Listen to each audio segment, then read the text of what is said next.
සුබ දවසක් ඔයාලට. අද මම ඔයාලත් එක්ක බෙදා ගන්න හදන්නේ මගේ මිස්කරේජ් ස්ටෝරි එක ගැන. ඉතින් මේක හිතන තරම් මිහිරි අත්දැකීමක් නම් නෙමෙයි. මං විවාහ වුණේ 2017 අගෝස්තු. ඉතින් අපි මාස 6ක් විතර නිදහසේ ඇවිදලා කරලා ඉඳලා ඊට පස්සේ තමයි බබෙක් හදන්න බලාපොරොත්තු වුණේ.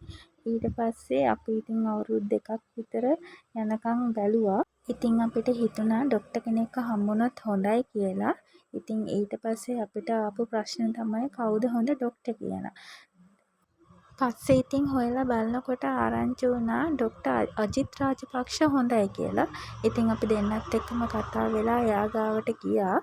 ඩොක්ටර් මාව ස්කෑන් කළා, ටෙස්ට් වගේක් තිබ්බා, ඒ ටික කළා, මගේ රිපෝට් බලලා ඩොක්ටර් කිව්වේ මගේ ඩිම්බ මෝරන්න නැති ප්‍රශ්නයක් තියෙනවා කියලා.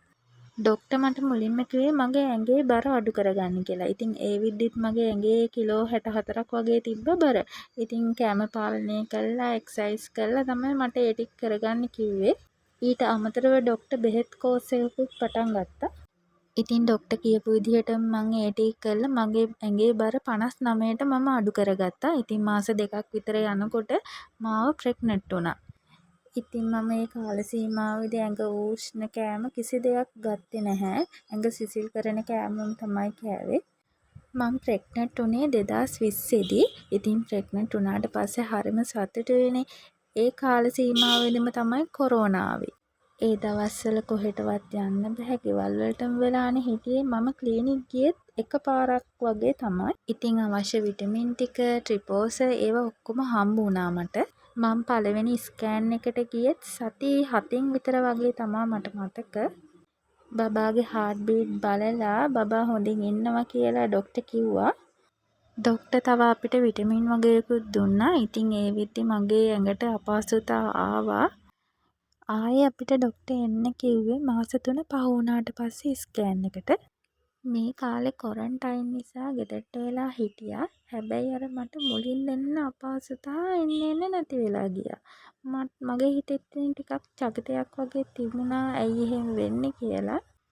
ඉතින් ඩොක්ටර්වත් හම්බෙන්න යන්න විදිහක් නැහැ. කොරන්ටයින් නිසා පාරටවත් බහින්න දෙන්නේ නැහැ. ඔහොම මාස 2ක් විතර ගියාට පස්සේ මට ටිකක් බ්ලීඩ් වෙලා තිබ්බා. ඇත්තටම ඉතින් මේක පළවෙනි අත්දැකීමනේ.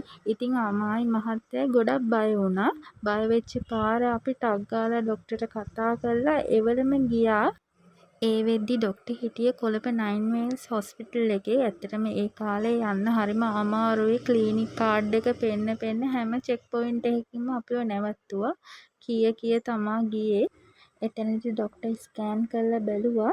බලලා කිව්වේ සති 8න් බබාගේ හાર્ට් බීට් එක නතර වෙලා කියලා. ඒ වෙලාවේ මට ඇත්තටම නිකන් මුළු අහසම කඩාගෙන වැටුණා වගේ තේරුණේ. ඩොක්ටර් පුළුවන් තරම් එතනදි මගේ හිත හැදුවා. මාව විතරයි ඇතුළට ගත්තේත් මහත්තයා එළියේ හිටියේ. මම මාර විදිහට ස්ට්‍රෙස් වුණා එතනදි. ඒ වෙද්දි මාස 3ක් විතර ගිහිල්ලා සති 8න් බබාගේ හાર્ට් බීට් නතර වුණාට මම දන්නේ නැහැනේ ඉතින්. ඩොක්ටර් මට එතනදි කිව්වේ දරුවෝ ඔයා දැන් මේ කල්ලේ අයින් කරගන්න ඕනේ. ප්‍රයිවට් කරනවා නම් ටිකක් මුදලක් වැය වෙනවා. නැතිනම් රජයේ රෝහලකින් නොමිලේ කරගන්න පුළුවන් කියලා. ඔයාට ළඟම රජයේ රෝහල මොකක්ද කියලා මගෙන් ඇහුවා. ඉතින් මට ළඟ හොස්පිටල් එකකට තිබ්බේ හොරණ හොස්පිටල් එක. මං ඉතින් ඒකට ලියාගත්ත ඩොක්ටර්ට කියලා. මෙතනින් පස්සේ තමයි මගේ අමිහිරිම අත්දැකීම මට ලැබෙන්නේ. කියපු විදිහට මම හොස්පිටල් එකට ඇඩ්මිට් වෙන්න ගියා. ඒ වෙලාවේදී මාව ස්කෑන් කරලා කිව්වා මට ආයේ සතියකින් ආයේ එන්න. මොකද අර බ්ලීඩ් වෙලා ඔක්කොම යනවද කියලා බලන්න ඒගොල්ලෝ හැදුවේ. කියන්නේ බෙහෙත් නොකර මේ බ්ලීඩ් වෙලා තිබ්බෙත් පොඩි ප්‍රමාණයයි. අර මුලින් බ්ලීඩ් වුණාට පස්සේ ආයේ බ්ලීඩ් වුණෙත් නැහැ. පස්සේ ඉතින් සතියක් විතර ඉඳලා එන්න කිව්වනේ. ඒ සතිය ඇතුළත බ්ලීඩ් වුණෙත් නැහැ. මං ආයේ හොස්පිටල් ඇඩ්මිට් වෙන්න ගියා කියපු දවසටම. ඉතින් ආයේ ඒගොල්ලෝ ස්කෑන් කළා. ඒගොල්ලෝ කතා වුණා ටැබ්ලට් දාන්න ඕනේ. ටැබ්ලට් දාලා මුලින් බලමු වොෂ් කරන්නේ නැතුව. පස්සේ යාලා ටැබ්ලට් දැම්මා. ටැබ්ලට් දාලා ටික වෙලාවක් යනකොට බඩේ කැක්කුමක් ආවා. මාර වේදනයි ඒ බඩේ කැක්කුම. ටික වෙලාවක් යනකොට ලේ විදින්න ගත්තා. ඉතින් මාර අපහසුතාවයක තමයි ඉතින් මං පත් උනේ. වොෂ්රූම් එකට යනකම් ඉන්න බැහැ. කෑලි කෑලි කඩාගෙන වැටෙන්න ගත්තා. කොරන්ටයින් නිසා ගෙවල් වල අම්මලා තාත්තලාටත් එන්න විදිහක් නැහැ මාව බලන්න. මහත්තයා තමයි තුන් වරුවටම ආවේ මාව බලන්න. ওই විදිහට අමාරුවෙන් ඉන්නකොට පහුවදා ආයි ඩොක්ටර් ඇවිල්ලා මාව ස්කෑන් කළා. ස්කෑන් කරලා බලලා කිව්වා මගේ ඒ වුණාට ඔක්කොම අයින් වෙලා නැහැ. ඇතුලේ තාම කෑලි තියෙනවා පොඩි කෑලි වගේක්. ඒ ටිකත් අයින් කරන්න ඕනි කියලා දෙවෙනි පාරටත් ටැබ්ලට් දාමු කියලා කිව්වා. පස්සේ ආයෙත් ටැබ්ලට් දැම්මා. ටැබ්ලට් දාලා පැයක් විතර වගේ ඇඳේ ඉන්න ඕනේ.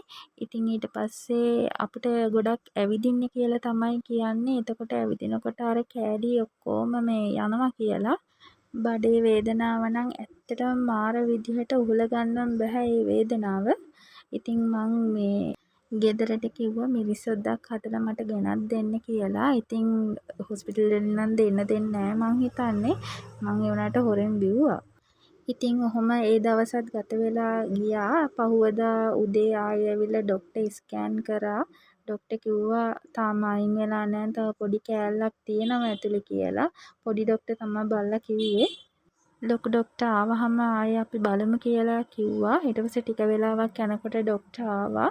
ඩොක්ටර් ආවේ ට්‍රේනින් ඩොක්ටර්ස්ලාත් එක්ක. ඩොක්ටර් ස්කෑන් කළා. ඩොක්ටර් කිව්වා මේ කෑල්ලක් තියෙනවා අපි දැන් අයින් කරන්න යන්නේ කියලා.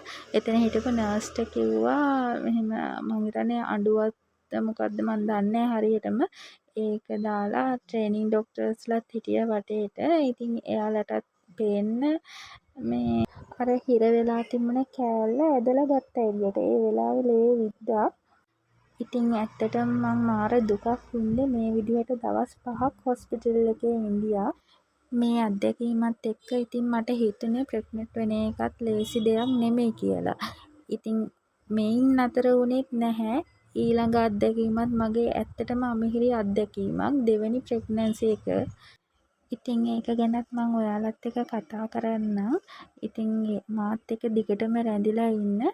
මගේ ඊළඟ වීඩියෝ එකකින් මං මගේ එක්ටොපික් ප්‍රෙග්නන්සි එක ගැන ඔයාලත් එක්ක බෙදා ගන්නම්. ඉතින් සුබ දවසක් ඔයාලට.